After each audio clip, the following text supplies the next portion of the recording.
All right, so welcome everybody. This is going to be our third webinar where we discuss strategies to face the coronavirus.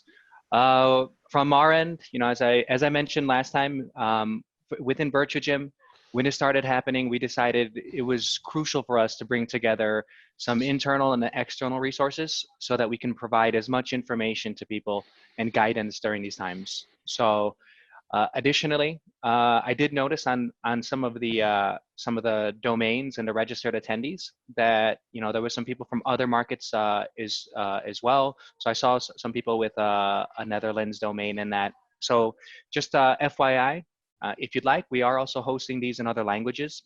So we're covering these webinars in Spanish, German, Dutch, French, and of course English. So if you'd like, or anybody who would be interested, feel free and pass along that information, and they are supported in other languages. So going and introducing some of the panelists that we have today, I'll go ahead and kick it off since I'm already talking. Hello, my name is Kalen. I'm the head of the US market here for Virtuagym. Want to introduce as well some of the other speakers and panelists that we have today. So if we can just maybe go from left to right from what we have on the screen, you guys can go ahead and jump in. Hi there, I'm Jon Nasta. I work for Retention Solutions. We help hundreds of health clubs keep millions of members happy every month. And I've also been involved in a couple of club chains over here in the UK, one with 50 odd sites and 350,000 members. That's me. Tim, it's your turn.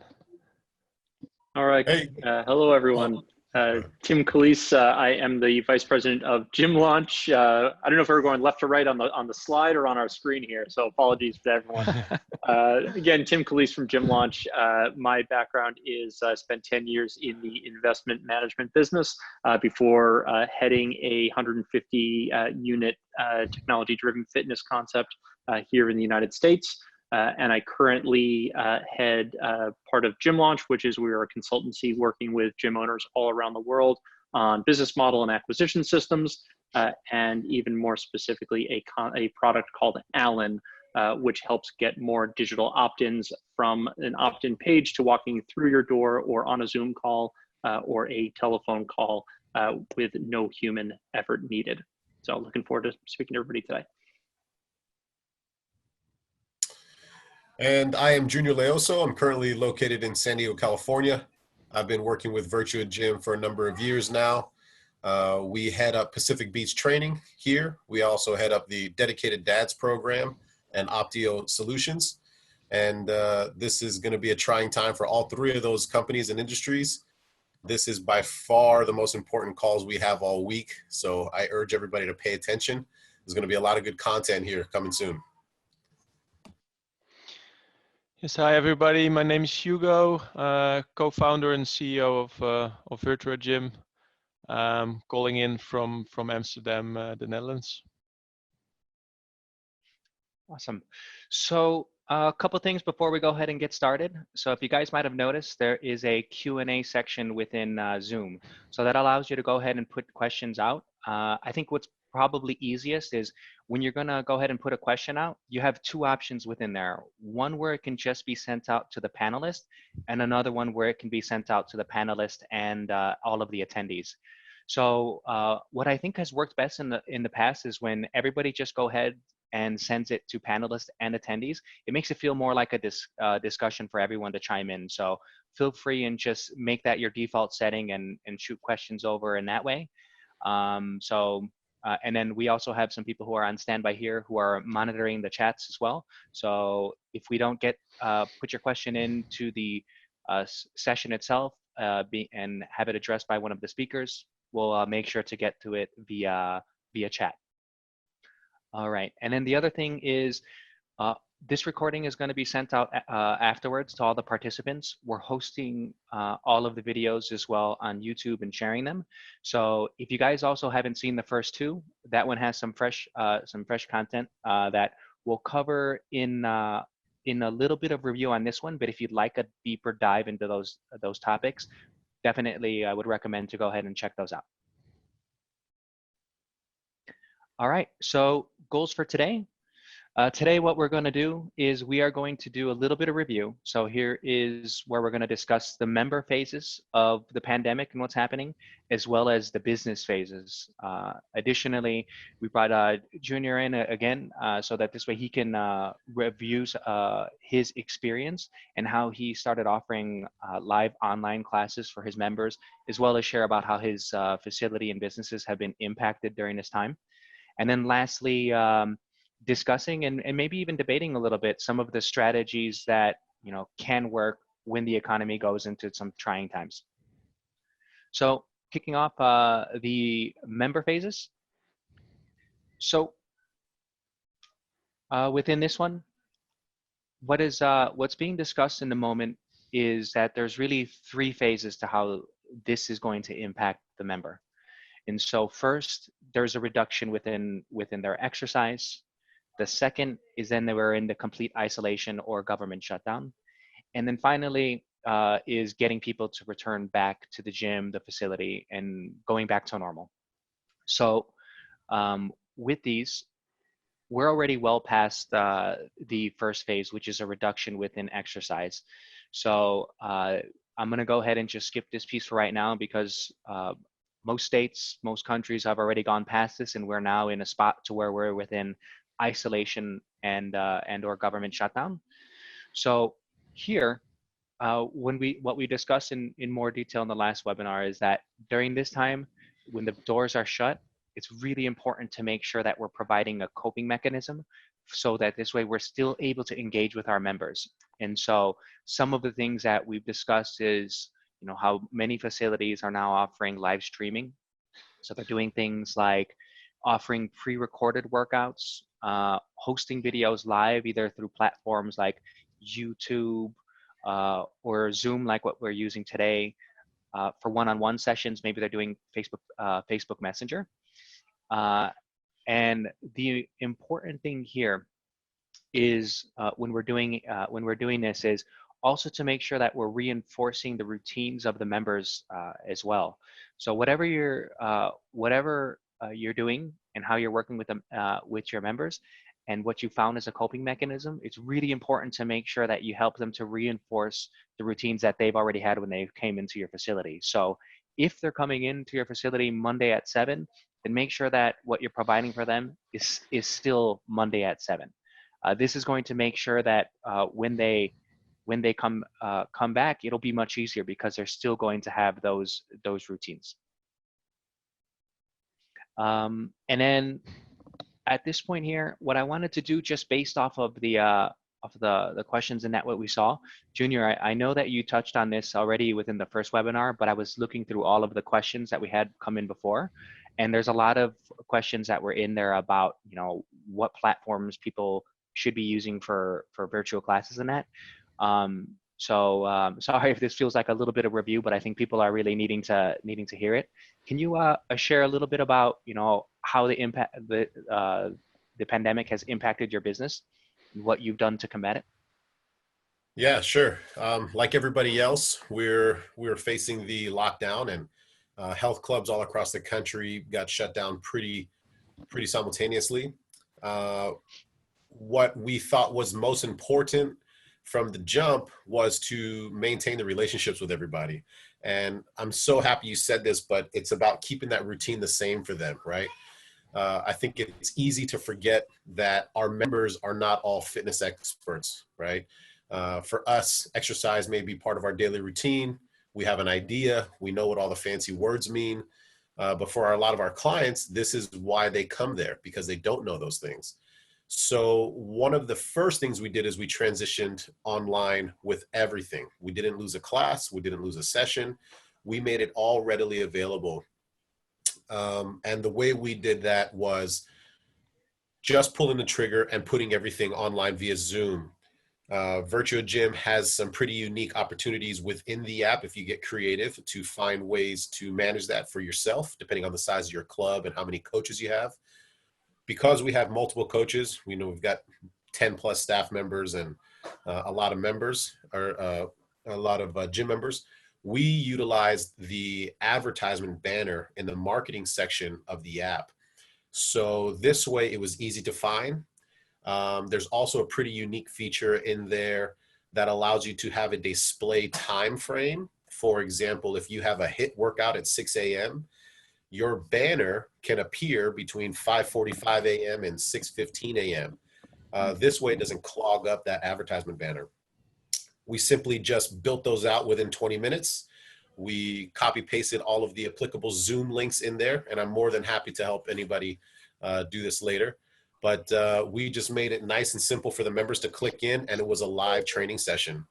We did the same thing for literally every single private lesson that we had, including our 80-year-old clients that don't know what the internet is and didn't care to learn.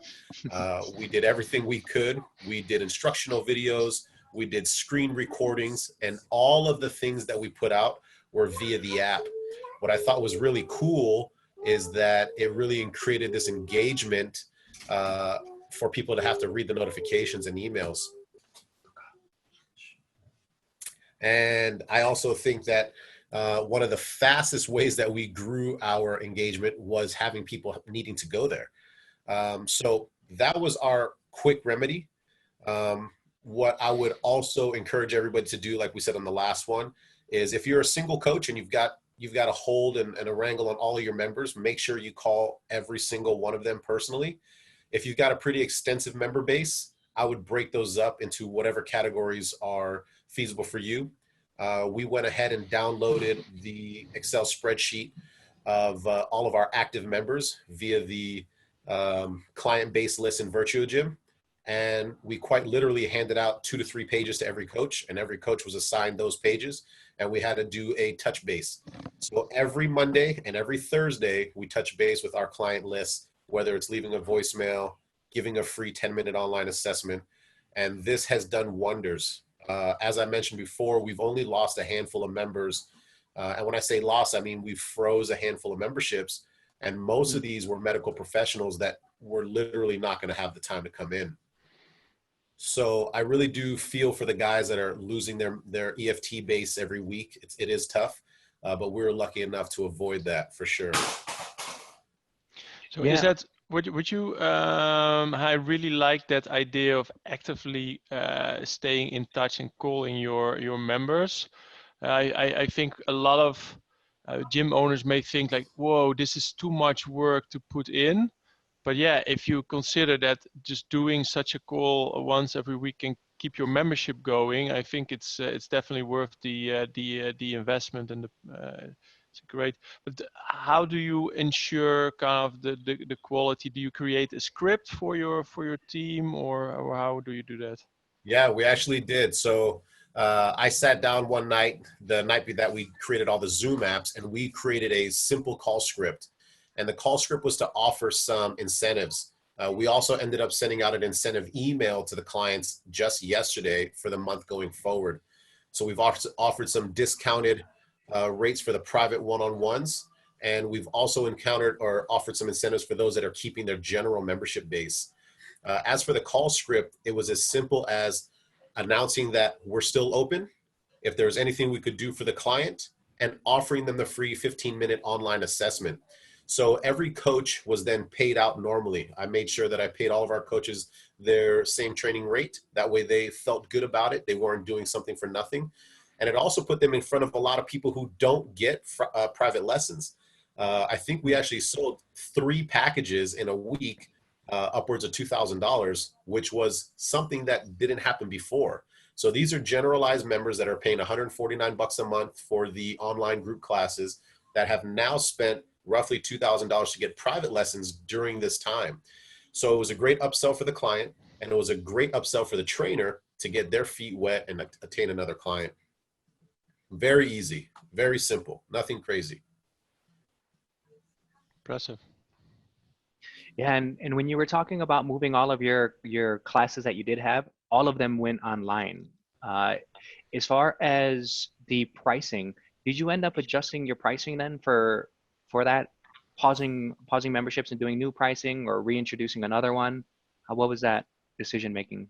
We did not. And in the beginning, like everybody else, the time frame was uncertain. And I think I had a little bit of a grandiose idea that this would all blow over pretty quick. So that didn't even cross my mind the first week. As we came into week 2, it became apparent that we should consider doing something moving into April. And we launched something yesterday that gave some incentives. For the people that we have on guest passes and the people that were on our trial period, what we ended up doing was a 1 or 2 option. So option 1 is they could continue on a base membership, which is $60 for the online membership. And you guys can adjust your rates for your neighborhood and area. But it's $60 a month for the unlimited training. That includes the video training on demand, which is unlimited. And it also includes the live workouts with our coaches every single day. So 7 days a week. If they take the membership now, when the gyms open back up, they get a free month at the full service rate. Their other option was to postpone that, and they can get the 2 free months of training now, and then they start paying on month 3. And also what we did was we just used the Virtuagym start date calendar. So when we set up the invoices, we credited the account with 100% discount, and we set the start date from 60 days from now. So all the paperwork is done. We are all caught up. We don't have any loose ends, and everything's in there. Credit cards are in there. Everything's up and running, rocking and rolling. So again, the system made it fairly easy to figure all that stuff out. Awesome. Thanks for sharing, Junior. Absolutely. Yeah, we discussed phase 1. Here, let me check and see. I think we just had a chat come through. See if okay. So we discussed phase 1 and phase 2, which was the isolation piece. Now let's go into returning. So the next member phase within this is going to be having people return back to the facility. And so we don't know how long this is going to go, but we do know that when members are allowed to come back, it's going to be very important to communicate with people so that this way they feel safe to come back. And so during this, what we've said and have been saying is one easy way in order to do that is communicate success stories. So people are going to want to know that it's safe, and ways that you can do that is by having videos on your social, having videos in your community as well, showing people working out and having a great workout within the facility again. The other thing as well is we imagine that certain standards are going to change as a result of this as well. So in the last sessions we said cleaning for sure is going to be one of those things, and sanitary standards are ones that are going to be different. And so we'll need to make sure that we're showing those things as well to our members and the community. And then the last point on this one here was about dropping the difficulty a little bit for each member. And so with this piece, well, what we believe is going to be important is people are going to need to feel good when they come back. And so they're going to be out of practice a little bit. They were going to be in their houses, working from home, not getting as much movement as they normally did. And so when you're bringing them back in and having them hit their regular routine, if they were running for 30 minutes straight at a time, take it back to 25 minutes this time, so that this way they feel good, and your goal is to get them to feel good, so that this way they get back into the swing of things.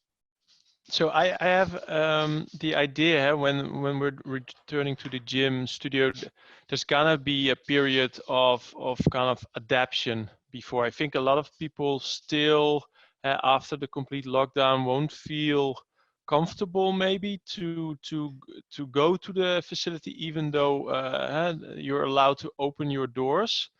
So I think that's also something to take into account as part of your plan, to come up maybe with like a good marketing strategy to get your members back into your physical facility. We are also kind of considering, can we think about new product solutions to help owners, for example, like an automated counter, where you can automatically see how many people are in your facility, and maybe you can also share this in your member app. And so maybe I would also love to hear from people, from owners, if they think they have like specific needs for the software to do. And maybe Jon, what do you think about this transition period? Do you agree that that in the beginning people will be perhaps a bit reluctant? I think the big point I'd like to make, just listening to Junior there, is that getting people comfortable with returning to your gym whenever that might be actually starts now.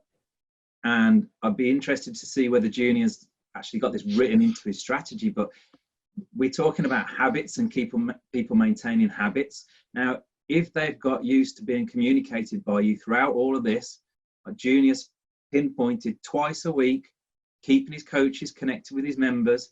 If his members are used to that communication, they're building up and building on what looks like a very good, strong trust model Junior's got anyway. So he started that right away. He started that process of getting people comfortable coming back into his clubs, okay? And there's nothing to stop everyone else doing that. And the other great thing he's done is he's recognized the need for his coaches to stay in touch with the members as well. It's so important for their mental health that these guys are used to being in touch with the members on a regular basis. They've got those basic human needs. They want that social acceptance, okay? And Junior's providing that and looking after his staff as well. So if you're communicating consistently with your members throughout this period, it's not going to be a shock to them when you're picking up the phone telling them it's safe to come back. If you do not communicate with them and you pick up the phone to them in 3 months' time, that might be a kind of strange phone call, okay? So use that consistent communication and make sure that you stay in touch and creating touch points twice a week with your members. I think it's absolutely fantastic. It was music to my ears when I heard Junior talking about that. Simon has a good point. Thanks so much, John. He's asking a question saying, gyms don't have the best reputation for being antibacterial. How will you overcome that, especially for older members that are more at risk of getting sick? Tim, maybe you have a view on this. Do you expect this to be an issue? The kind of the view on being the hygiene in the facilities and members staying away from that, and how to deal with that? Yeah, and I own 4 facilities of my own, and our average client is in their mid-50s average. So we have, this is right in our sweet spot. What we have found to work particularly well is to be both explicit, and this goes along with communication. I think Junior and John both struck on this. So being explicit about what steps you are taking. I think we started to demonstrate these behaviors even before our facilities were told to shut down. We went as far as to photograph our staff actually cleaning throughout the day and post that on social media channels. We made little Loom videos or short videos that we were able to post and send out. So they knew what they want is they want an advocate. And they want to know that the person that and the facility and the concept that they're backing, is giving them that support and not cutting corners. So I think as much as you can be forward thinking and be proactive. In cases like this, you can't over communicate. You can't overemphasize the steps that you're taking, because ultimately, when we're talking about health and fitness and wellness, they want to make sure that you have their best interests at heart. And I think being explicit and showing that, even if you're doing it, you really do need to demonstrate it, because most people want to see on top of just being told. Thanks, Tim. I think that's really also a recurring topic. I think it's really about the communication, keeping in touch, keeping the conversation going, keeping your members informed about what you're doing, whether it's providing alternative solutions or measures you're taking on the hygiene. So another interesting question from David coming in, indicating he has a concern that if he's putting too much online content and offering out there, if that will perhaps affect his ongoing physical business. Maybe Junior, since you've been doing this, what's your view on that? Do you think this will negatively impact your physical offering on the long term? Not at all. As a matter of fact, I think it's going to make it better. The idea that we'll lose clients to the online service is very natural, right? Because we are all in-person people, and our finances and all of our stuff is built into the 4 walls of our gym. But as you get into it, you realize that the people are going to keep coming because of who you are. and the people are going to come because of, like I responded to him in the chat, because of the gym friends and family. The people are excited to get the online stuff, but they're not excited to sit at home and do this. They're only doing the online because of you, because of the coaches and staff. It's important for the coaches to know that don't fear what you're offering in addition to your in-person stuff. This is just a phenomenal bonus. I would also, I'd go to as far as say this is raising your stock in your members' eyes. I know that it has for us. We've gotten nothing but thank yous and more insight, and really got to know them more on a personal level. So to all you guys out there, give as much as you can. Give, because this will end soon. It'll end at some time. And when that does, you want to be remembered as the guys who are giving to your clients so that they give back to you. That's the big takeaway here. Thanks so much. And I think also in this kind of question, it's good to question yourself, what's the alternative, right? I think the alternative is letting your members disconnect with you and your service completely, which I think is even definitely a bigger threat than having to perhaps lose some customers to online offering. Tim, are you currently doing anything with online services for your members? We are, and I saw even a comment as well from Simon that I'll touch on as well. So yes, so we have instituted a full online program for all of our clients. We offer 12 live streaming Zoom based sessions a day. So we basically took our community, found our top 16 coaches, and each of them are basically doing one session a day. So we're getting thousands of people onto a Zoom all at one time and leveraging the power of the system. So I would encourage everybody to think in those terms as well. I think the fundamental, as I'm thinking more about this and hearing the comments, I think at some point what this has encouraged a lot of us to do is to think about what kind of business do we have and what role do we play? Coming into this, if you are simply providing a space and an opportunity for people to utilize equipment, that's one kind of idea. I think what online coaching has reinforced for us, for our most successful owners, and even for us personally, owning four locations, is the role that we play in the lives of the member is to be their advocate and their support system. And so we have always put accountability first, because at the end of the day, we believe that our clients have a lot of different options. And so we take that approach first. Versus a Peloton, I don't think I can compete, as a small business owner with the funding of a large organization like a Peloton. So what can I compete on? I can compete on personalization. I can compete on heart. I can compete on compassion. I can compete on other things. And I think in this time, I would certainly encourage anyone to think about, online classes continues, as everybody rightly pointed out, continues that physical connection with the location and with the staff and with the coaches. But what else can you do that nobody else can compete on? And I think that is fundamentally something that we've kind of reinforced or put back into the spotlight. Yeah, great, thanks.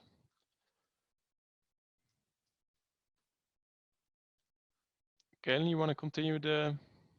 Yeah, we'll do. So the other thing we wanted to discuss is the business stages. So with this, again, this piece here can be seen in a bit more detail if you look at the webinar before, but essentially there was 4 phases that were identified that businesses are also going to go through during this pandemic. And so we've already seen a lot of these and are going through them. So as you can see here, stage 1 is about confusion, where people are looking for direction and guidance. People are going to act irrationally and counterproductive. So here's where you can see that, oh my God, I need toilet paper quote. The second phase within this is about accepting and adapting, which I believe is where we're at right now. People accept this as the new temporary reality and situation as now. And we're now starting to look ahead, but not really beyond the status quo. And so the emotion here in this phase is that we're going to get through this, and we're going to get through this together. Stage 3 within this is about preparing. So at this point here, the world is going to know where we're at. So are we headed towards a financial crisis, or are we going to come out of it and be within a resurrection if you want to go ahead and call it that. And so the emotional ranges between this are going to be anywhere between motivation to fear. So that's the preparing phase. And then finally, the last phase within this is going to be about ramping up. And so this is going to be where organizations and people are going to have a clear set of goals and directions again, and we'll be start looking beyond the short to medium term and back to that long-term planning. So more on this within the last presentations, as well as an analysis of where other countries are at. What we wanted to do with the rest of the presentation is actually have a conversation about, in the preparing phase, what we're going to know here is where we're heading. Are we going towards an economic recession? And that's essentially where we want to take the rest of today's presentation and discuss and debate maybe even a little bit of strategies that business are going to need if we are heading down this path. And in the US, I think, one of the big signals that we got was the unemployment rise. So you guys might have seen this as well. There was over 3 million jobless claims in the past week. This is vastly higher than anything that's ever been seen. The last highest number that was done before was 600,000. And so people are starting to agree that a recession potentially is coming, and unemployment could jump as high as 20%. And so, with this, the question is, how is fitness going to perform within this? And I think one thing is to kind of look at the past. Jon, when we were discussing before, you shared a bit how fitness performed in the UK during the last recession. Can you share a little bit about your opinion on how you think that fitness will perform if this is the case? Yeah, we were discussing this earlier in the week, and we found that in 2008 recession times here, fitness fared a lot better than a lot of other industries. We were all aware that people wanted to control some things in their lives, and one of the things they could control was fitness. Okay, and they became more appreciative of things that they did have rather than things they didn't have.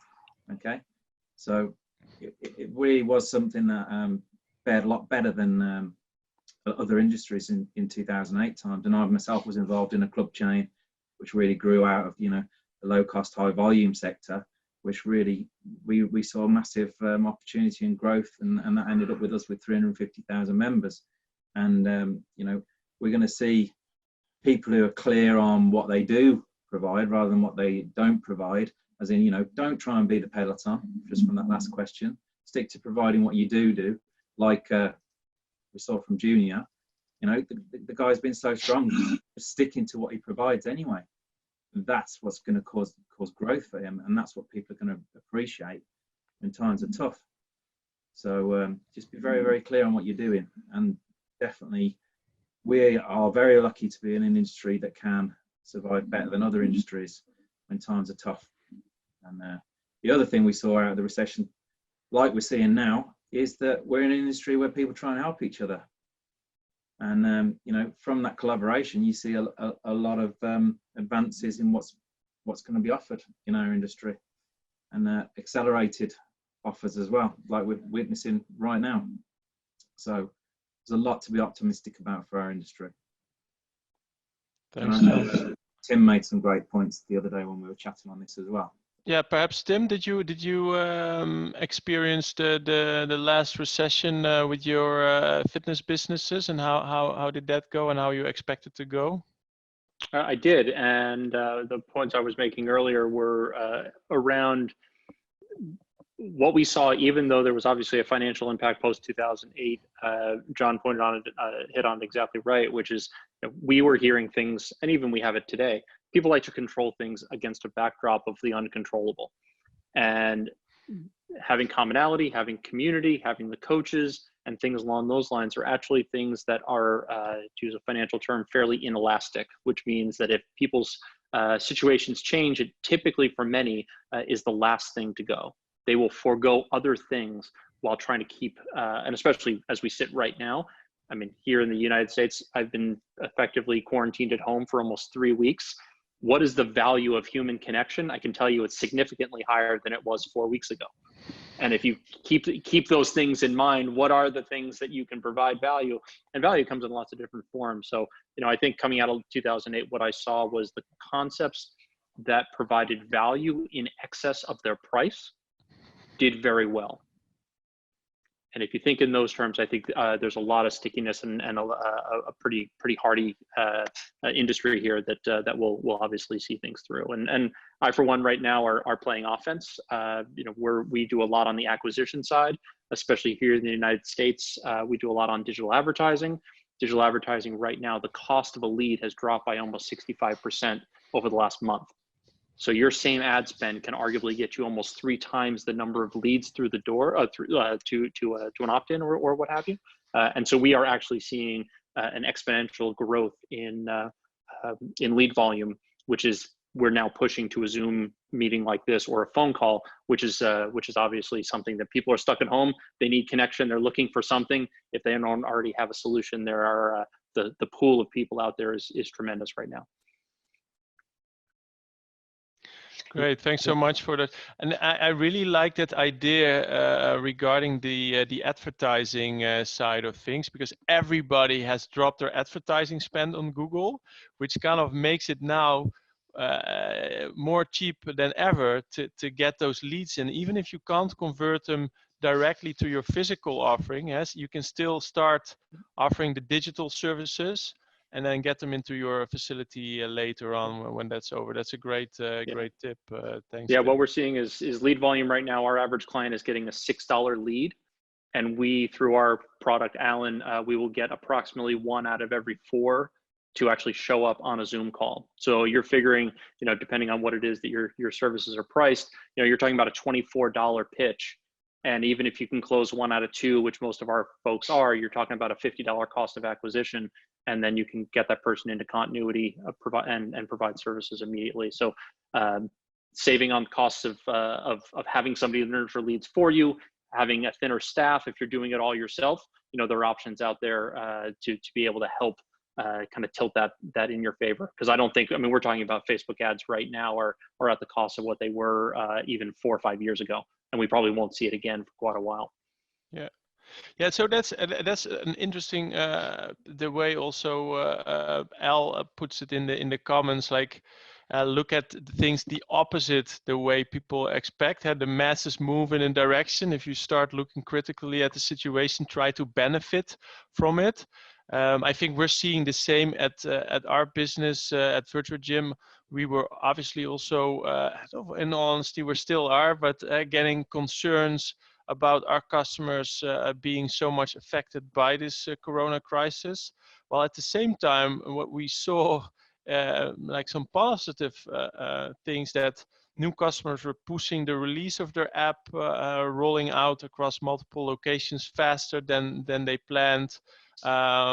Many kind of prospective customers wanting to switch from their systems now in these periods where they didn't have as much to do in the facility. So yeah, I think every threat also comes with opportunities, and it's really about trying to make the most of it. So that's a great advice. Yeah, I'd also add on the customer acquisition side of things, you know, basic human behavior is still going to stay the same. People are going to seek pleasure and avoid pain. They're going to be looking for like hope and avoiding fear. And with your behavior, you've got your motivation, which is going to drive how much you want to do something, your ability to do it. And then there's the triggers, which put them all into action. And right now, we're getting a lot of help with the triggers around why people should be exercising. Okay, constant government messages over here about the importance of exercising, and a lot of reinforcement on the benefits of exercise coming, not just from us, from all over, from government, from, you know, all the chat shows are about the importance of doing exercise. So we're going to a lot of messages out there helping us advertise the benefits of our industry, and that's making acquisition cheaper too. I'm seeing some great interaction on the chat. Just wanted to mention it because I think it's just a great example. We have Jenny from Savage Works Lasting Fitness, who's 36 weeks pregnant. So not only is she unable to kind of physically perform exercises with her customers due to Corona, but also because she's now already so far on with her pregnancy. Congratulations, by the way, Jenny. Is asking, hey, how can I now work out with my customers when I can't physically do it myself? So Junior is already in. Great job, Junior. He's helping people by voice and chat. Great to build workouts with the virtual trainer and share the screen and talk them through it. So then you have the virtual trainer showing how to do the exercise, and you can coach your client through it as it goes. The cool thing, we will also release a female avatar, so you can actually use the female trainer as well, Jenny. I'm not sure if it's a perfect likeness, but it will help. Okay, Kalen, back to you. Perfect. Yeah, I think one of the other things here that we're talking about is getting offensive from the way that Tim put it, and everybody is saying that there are deals in order to be had as well that are out there from a marketing perspective. I think that there's potentially a lot of fear that like we were saying earlier, some people are going to be fearful.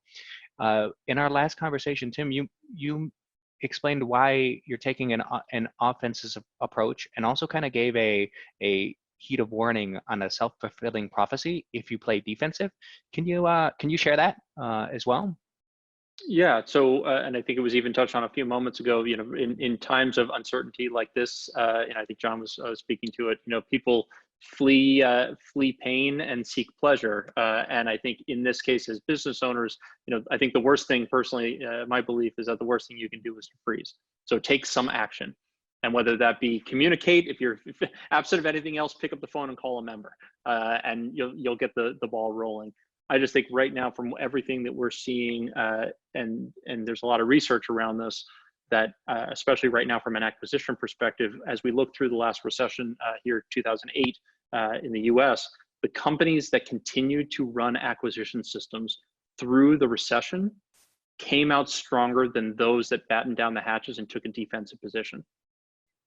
And I think there's some financial reasons for that. There's some psychological reasons for that, but I would just encourage everyone, this is temporary defined as something less than forever. So what do you want to end up with? What business do you want to own and operate and represent on the other side of this? And this is a great opportunity if we want to look at kind of silver linings, if you will, or what action steps you can take. You effectively have a blank check to create the business that you want with full reason to make a change. So if you said, I really wished 6 months ago that I was able to do this, break the bone, make the change now, and acquire those clients that are aligned with your philosophy, with your belief systems, whatever that might be. And now they're out there. And people now, I mean, the number of eyeballs on Facebook in the United States has gone up 3.5x on a daily basis so far. Ad costs have come down, attention's through the roof. So what do you want to say? And I think this is a great way for you to position yourselves for the next 6 months, 6 years, 60 years if you want to. And I think if you think about it that way, you give yourself some poetic license right now to build the business that you want if you don't have that, and then create that messaging right now with and come out strong, and you can get that message out very effectively right now. Right, thanks, Tim. So I think before we continue the presentation, maybe good question for Junior in the chats, and I think a fair question. If once you go online with virtual offering, how do you kind of what's your USP compared to all the free virtual content out there, Junior? What's your view on this, and how do you position yourself or make it? We had this exact meeting 2 weeks ago because as everybody on this call noticed, your neighbors, brothers and sisters, everybody became a fitness professional in an hour.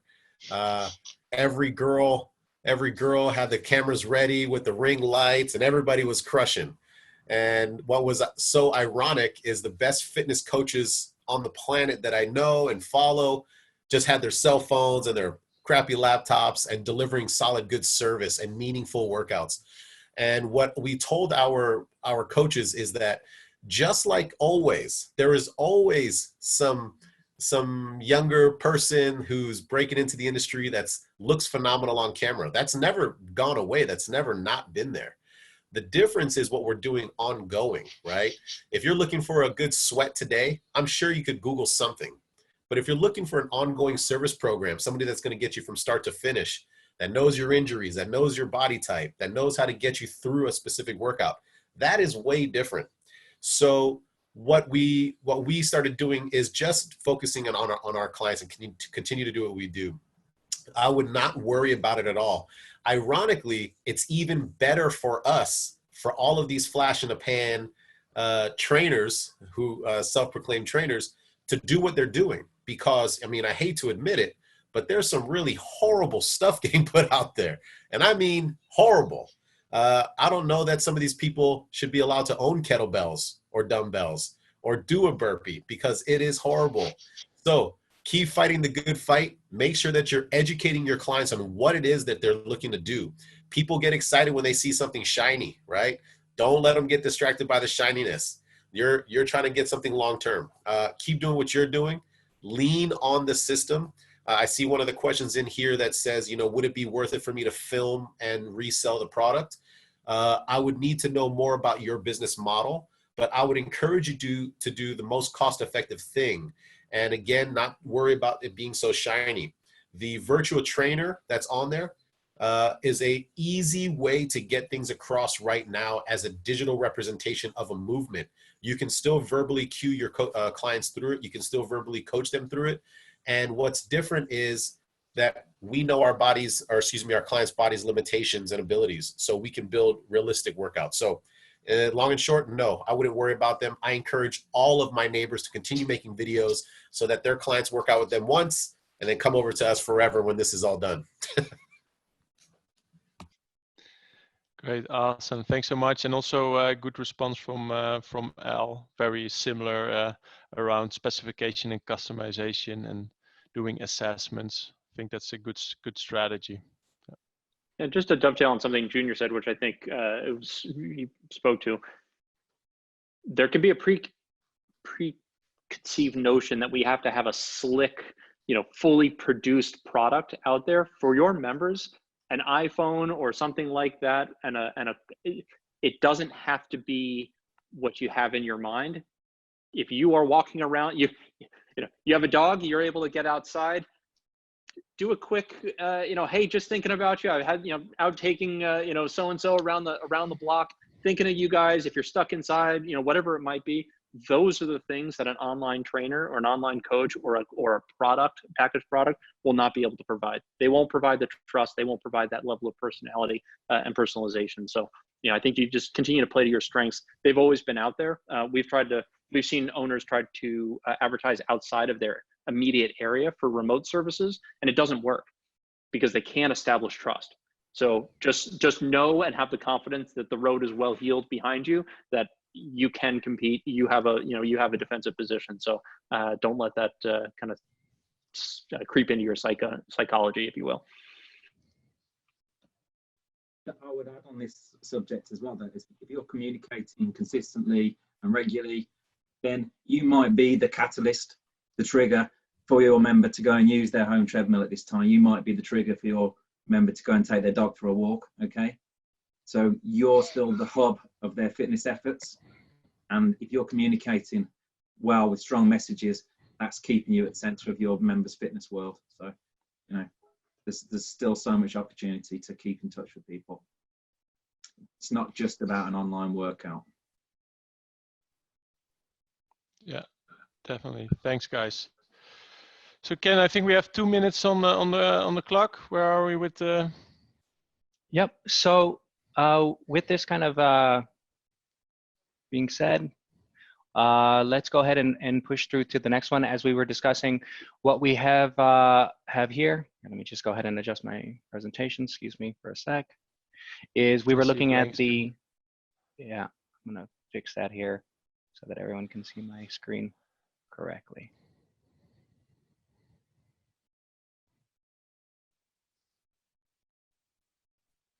Zoom share.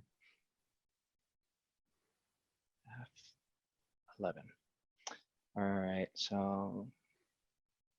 Building up suspense. Yeah, yeah.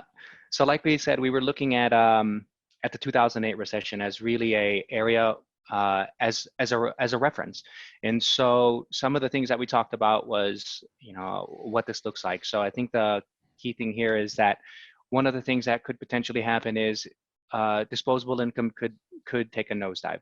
So in 2007, the rate of unemployment was 4.9. In 2009, it doubled to 9.7. The other thing as well is it had an impact on the industry itself. So the rate of bankruptcy also increased 220% from 2006 to 2008. And one of the other things is that this has an impact on market demand as well. And so in which case you can see it go down. What we've discussed now is that one opportunity is to use this in order to get offensive, so that this way you're able to make sure that you're going to be there in order to service your customers as well as get new people. And the reason for that is because at the end of the day, the desire doesn't change. Desire is something that's always going to be there. But what potentially changes is people's ability in order to purchase based off of their economic resources. Can they still purchase your service? We've talked a little bit about what that's going to look like and how some businesses are going to be poised in order to come out of this potential situation successfully. One thing to take into consideration is being flexible. Have a flexible business model. The gap is forming because customers want something that they can't have. So the savvy business owner will restructure their offerings to make them more available. If someone can't afford our traditional price, no problem. We'll offer them a stripped down version that they can afford. They don't have time to attend a gym because they're working extra hours to pay the bills. No problem. We'll have that digital piece figured out for them as well. And so the second thing as well, we kind of talked about this a little bit, is being customer centric, offering more value than the price point itself in order to be in order to have that as a marketing strategy for the long term. Consumers now are going to need to be more conscious of how they're spending their money. That means the traditional sales model potentially needs to be relooked. We can know, so that's that piece there. And it's important to make sure that we're being customer centric and value first oriented, meaning that we're providing value to them first so that this way we can upsell them later on to different options that we have. And then lastly, diversifying our revenue streams. It isn't just about investments. It's also about making sure that we're just not putting all of our eggs in the same basket. Some people who weren't ready in order to make the transition to offer value to their customers now are feeling a little bit of this and wondering, how can I still make sure that I have value to my members and can still help them, and then in turn have that monthly license fee. Same thing here. And so that's essentially the last piece. I know we're already 2 minutes over. I think yeah, with that kind of being said, want to say thank you to everybody for taking the time in order to join us today. This presentation is recorded and will be sent out via YouTube. I do want to go ahead and also thank again all of our panelists for joining us today. Thank you guys. A lot of the information that you shared was super valuable for everybody. So yeah, thank you for taking your time in order to participate today. We're gonna go ahead and leave the Zoom meeting open. So in case you guys have questions, we'll be able to answer those via chat. So if you have any questions, go ahead and send them through. This is the end of the presentation though. So so if you guys wanna go ahead and take off, that nothing else is going to be presented. It's just going to be open so that this way we can handle the chats. Thanks again, guys.